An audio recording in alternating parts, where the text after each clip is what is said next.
Hey, hi, hello, voices. Welcome back to another reaction video. Don't forget, like, comment, subscribe, and do make some noise down below. Let's get it. All right, voices. We catching up with Amber and Brittany Esquire, and Amber is sharing the therapy session they had. Let's go. Her and Anthony. It was deep. She asked me how I felt when I walked in on Shayla and Anthony. Ooh. She asked him how he felt the day he found out about me and Wayne. She asked him and myself what we regret, what we would change. I'm sorry for what I did, with Wayne. I'm still I hate to use the word hate. I strongly dislike Anthony. I still feel I don't know, he's still playing me. That's a good feeling to have. I know it doesn't sound like that, but I prefer you use the first word.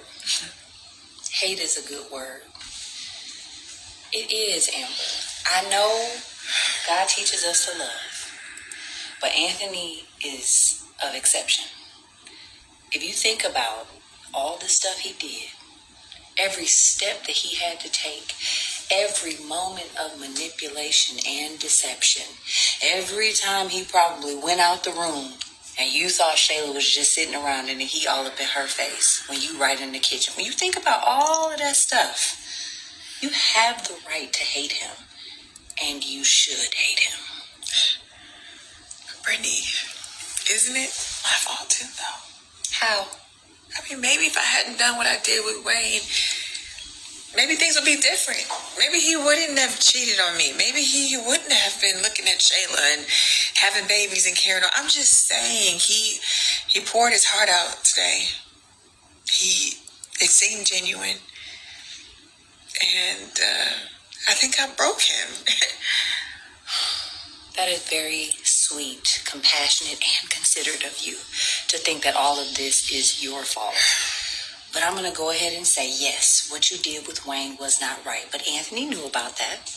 He still married you. This did not happen. No. He did not know we got married. Okay, He didn't know until after we got married. Amber, it's still not your fault. And you still should hate him. Jeez, what is up with you and all this hate? What's going on in your world? Anthony is not a good person. And I don't know how many times I have to tell you that. You made a mistake, but you are a good person.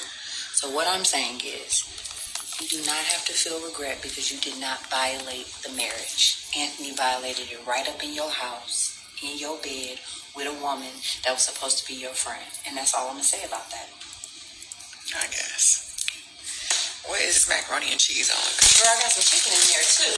All right, voices. This. Amber should use Shayla as a cautionary lesson in not trusting friends. Even though nothing has really presented itself yet, somewhat for her not to trust Brittany Esquire, but Amber has questioned her, like when Dalen told her about Kelvin and Brittany being a little cozy. She did confront her about that. And here where she asked her, like, why you going so hard? Basically, I'm paraphrasing. What's going on in your day that you so obsessed with this hatred word? Brittany is to Amber what Angelina is to Shayla. What I'm saying. Telling her, feeding her stuff to change her mindset, her spirit, and all of that. Like, hey, okay, she's saying, Amber, like, kind of on her toes. She's saying, hey, I feel like Anthony's still playing games. You should hate him. No, use the word hate. No, you allow people to heal how they want to heal because you think you're about to lose your bag because Anthony and Amber may just reconcile. Now, I believe once Brittany get that bag, for Amber and get her cut. She care less if Anthony and Amber get back together. I really honestly think it's really all about the money right now for Brittany. Nothing more, nothing less. I hope Amber learns when all of this come out from Brittany withholding information about her and Calvin and all these people around her that's so like I don't know if they trying to spare her feelings or I mean you really not because the blow still hit hard whenever it comes. It hits hard and to me it hits harder because you withheld it for so long and you were still in my face. I can't take people playing in my face. I really can't. I cannot take it. And then you come late and say, well, I ain't know the right time. It's never going to be a right time. It's never going to be an opportune moment. But when opportune moments do come, you don't take advantage of them.